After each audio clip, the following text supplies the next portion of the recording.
President Donald Trump said Tuesday he's not worried about any tensions between the United States, Canada and Mexico when they jointly host the 2022 World Cup, insisting, "We get along very well with both." Trump told reporters he doesn't see any tension. "They just got to pay a little more money, you know? They're just getting away with things that they shouldn't be, and they understand." According to Associated Press, the comments came as Trump chaired a meeting of the FIFA Task Force at the White House, shortly after he met with Canadian Prime Minister Mark Carney amid the ongoing U.S. Canada tariff wars. Trump said he had a great meeting with Carney, who he called a terrific guy. Trump said he hasn't yet given Carney the same governor nickname that he placed on Justin Trudeau, the former Canadian Prime Minister, adding, "And maybe I won't." He said Carney is a good step up for Canada. The nickname was a slight meant to imply that Canada's leader would eventually be just one of many U.S. governors. On another topic, Trump was asked by reporters whether he might want to invite Russia to rejoin the G7 when the U.S. hosts the gathering later in his presidency. Trump referenced Russia's previous involvement in the group, and added that then-President Barack Obama was among the world leaders who pushed to remove the country. Trump said he thought that decision was very foolish, because it's a group of people sitting around a table. "I've done it many times with them and you get to know it." He even suggested that excluding Russia helped spark its invasion of Ukraine, saying, "Because of that, maybe, millions of people are dying." But when asked if the U.S. would push to invite Russia when it hosts the G7, Trump responded, "No, it's not good timing. The U.S. is due to host the gathering in 2027. Would you have any questions of these great people or anybody around the table, please? Yeah, please go ahead. Mr. President, you hosted the Prime Minister of Canada here today, and with him and with also the President of Mexico, there's been some recent tensions between them and the United States. Are you worried about any problems with that joint partnership as co-hosts of the World Cup next year? No, I don't see any tension either. We get along very well with both.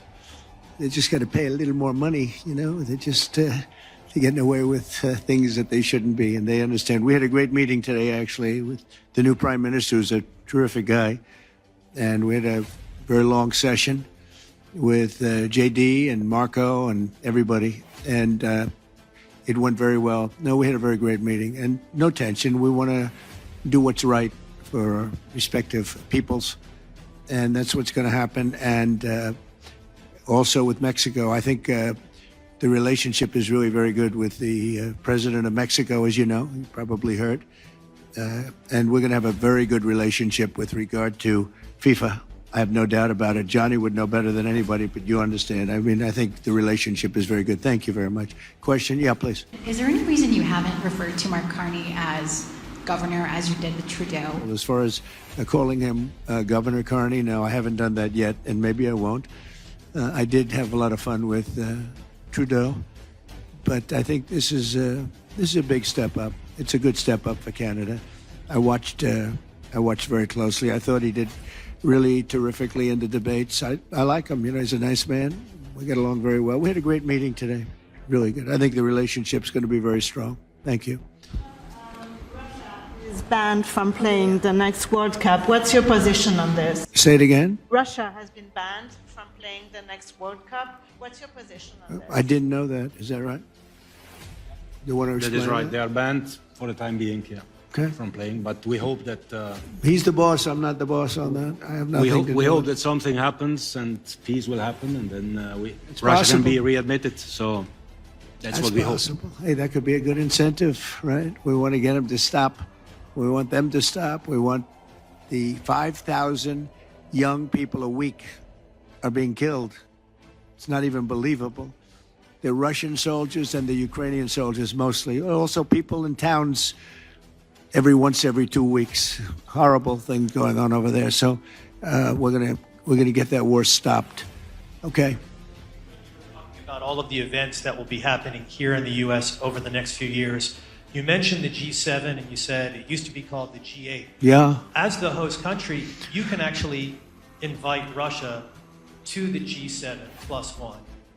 What's your thinking on that right now, Mr. Well, President? Russia used to be a member of what was called then the G8, and I don't think I was really in politics at that point, but I know that President Obama didn't like it, and they voted Russia out. And I say if they didn't vote Russia out, which I thought was a very foolish decision, because it's a group of people sitting around a table. I've done it many times with them, and you get to know them. And I say that if it was the G8, if Russia were in it, I think you probably wouldn't have this ridiculous, deadly war going on right now. I thought it was a very bad decision. It was headed by Trudeau, by the way, and Obama. They were the ones that really fought hard to get Russia out. I think if Russia were in, you wouldn't be. They threw them out.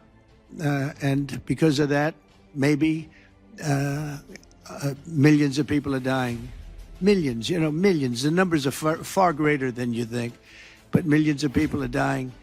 If he was sitting around a table with other people, 7 people, hammering him and saying, let's not do this, I think you wouldn't probably have had the problems that you've had. To get Russia back into this group? No, I think it's not good timing now. No, right now, it's we missed that gate, didn't we, huh? We missed that gate with another great decision by some people that shouldn't have been making decisions. Yes, go ahead. Mr. President, should people who have taken part in... Moscow reiterated its plans Tuesday for a 3-day ceasefire in Ukraine despite Kiev rejecting the proposal in favor of a longer and immediate truce. According to Associated Press speaking to journalists, Kremlin spokesperson Dmitry Peskov said ceasefire orders had been given, but that Russian troops would retaliate if fired upon. All fire will cease, but if we do not see reciprocity from Kyiv and attempts to strike our positions or facilities continue, we will immediately give an adequate response, Peskov said. The Kremlin first announced its plans to hold a 72-hour ceasefire on April 28. The truce is planned to start on May 8 and last through the end of May 10 to mark Moscow's defeat of Nazi Germany in 1945, Russia's biggest secular holiday. Ukraine, which has previously agreed to U.S. President Donald Trump's proposal of a full 30-day ceasefire, dismissed Putin's move as window dressing.